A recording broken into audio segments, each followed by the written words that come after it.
श्री स्वामी समर्थ. चला तर मग तुमच्याही मुलामुलींचे लग्न करायचे, पण काय करावं? लग्न जमत नाही किंवा लग्न जमलं तर ते मोडले जाता. तर अजिबात काळजी न करता तर ही सेवा मी तुम्हाला जी मारुतीरायांची सांगणार आहे, हा व्हिडिओ पूर्ण स्किप न करता बघा. कारण काळजी करण्याचं काही कारण नाही. कारण काही मुलामुलींचे विवाहयोग खडतर असता, म्हणून आपल्याला हे दोष लागलेले असता आणि ही आपली विवाहाची जी काही शुभ कार्य आपल्या घरात जे घडणार असतं ते लांबणीवर जातं. तर ही सेवा मी तुम्हाला सांगणार आहे. तर पूर्ण व्हिडिओ स्किप न करता बघा आणि आपला स्वामी भक्तिमय मराठी या चॅनेलला लाईक शेअर सबस्क्राईबसुद्धा नक्की करा येणारे नवनवीन व्हिडिओ बघण्यासाठी. चला तर सेवेला आरंभ करूया विलंब न करता. तर विवाह ठरण्यासाठी सेवा मारुतीरायांची सेवा करायची आपल्याला. आता 2 तारखेला आपली हनुमान जयंती आणि हनुमान जयंतीपासून जर तुम्ही ही सेवा केली मारुतीरायांची तर खूपच छान याचा तुम्हाला रिझल्टसुद्धा 100% भेटेल. चला तर मग आता काय करायचे, कोणत्याही शनिवारी सकाळी 5 वाजता उठून सुचिर्भीत होऊन 5 साध्या पोळ्या व बटाट्याची पिवळी कोरडी भाजी बनवावी.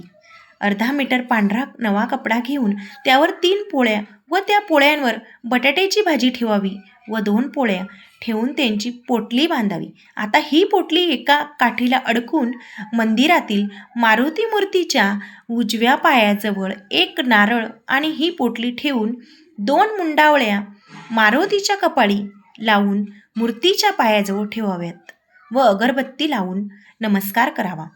योग्य स्थळी माझा विवाह लवकर जमून यावा अशी विनंती मुलामुलींनी जे इच्छुक असतील त्यांनी करायची आहे व प्रार्थना करावी.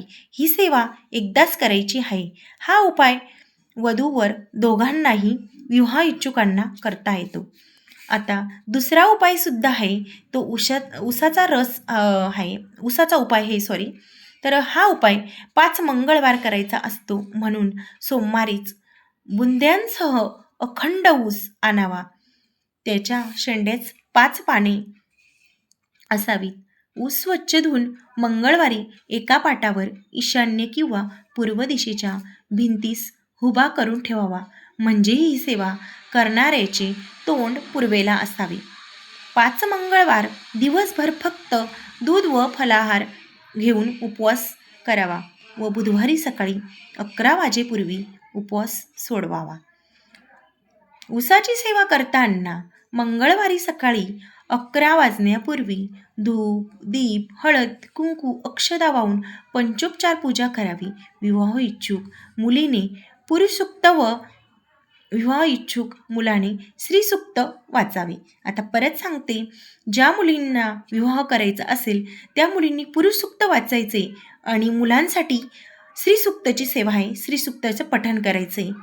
तर उसाला जानवे व्हावे, मनोभावे प्रार्थना करून योग्य ठिकाणी शीघ्र व निर्विघ्नपणे विवाह होण्यासाठी प्रार्थना करावी. हा उपाय वधूवर दोघांनाही चालतो, करता येतो.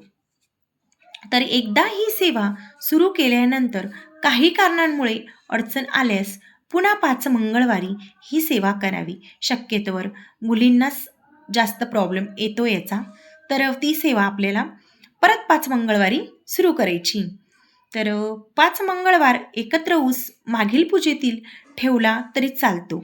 शक्यतोवर असल्यास नवीन ऊस पूर्वीचा विसर्जन करावा. परंतु सलग 5 मंगळवार सलग एकच ऊस वापरावा. 5 मंगळवारात यश आले नाही तर हा उपाय विवाह होईपर्यंत चालूच ठेवावा. कारण काही व्यक्तींचं विवाह योग असतो तो खडतर असतो, म्हणून 5 मंगळवार उपासनेत यश मिळेल असे नाही. म्हणून निराश न होता कार्यसिद्धीपर्यंत वरीलप्रमाणे उपाय व सेवा सुरू ठेवावी. श्री स्वामी समर्थ. धन्यवाद.